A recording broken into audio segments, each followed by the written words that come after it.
Laurent, j'ai 47 ans, je suis le directeur et gérant avec mon associé Fabio de discothèque, donc le Théâtre à Bordeaux, et d'une Club Pipila sur la Teste de Buch. Je sais pas si on peut dire j'étais DJ ou je suis DJ. Moi j'ai plutôt tendance à dire je suis encore DJ, parce qu'il n'y a pas de raison de dire le contraire. Aujourd'hui je pense pour tout le monde, pour le moral, dire voilà, on continue, la musique ne meurt pas, notre métier ne meurt pas.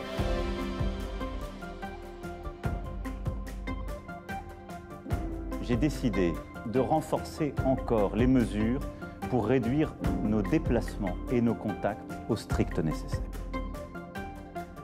Les commerces qui ont été définis au printemps comme non essentiels, les établissements recevant du public, notamment les bars et restaurants, seront fermés.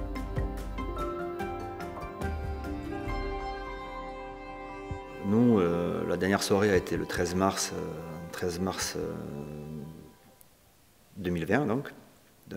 Où on nous a ordonné de fermer nos établissements sur arrêté ministériel. Je suis DJ depuis 14 ans, compositeur également, je suis résident du Théâtre à Bordeaux. Pour ma part, j'avais une bonne lancée dans ma carrière et ça commençait à bien monter et à avoir un peu plus de notoriété, un peu plus de visibilité sur mon style musical, sur ce que je voulais emmener, apporter aux gens. On en est maintenant bientôt 9 mois après. On est toujours fermé. Voilà, donc ça fait 2 entreprises qui sont fermées avec ses salariés, ses prestataires extérieurs. Tout le monde est à l'arrêt, voilà, depuis 9 mois sur 2 établissements, sachant que sur le Pila, ça fait une année blanche parce que comme on n'ouvre que de mai à octobre ou novembre, eh bien, ça fera une année complète blanche.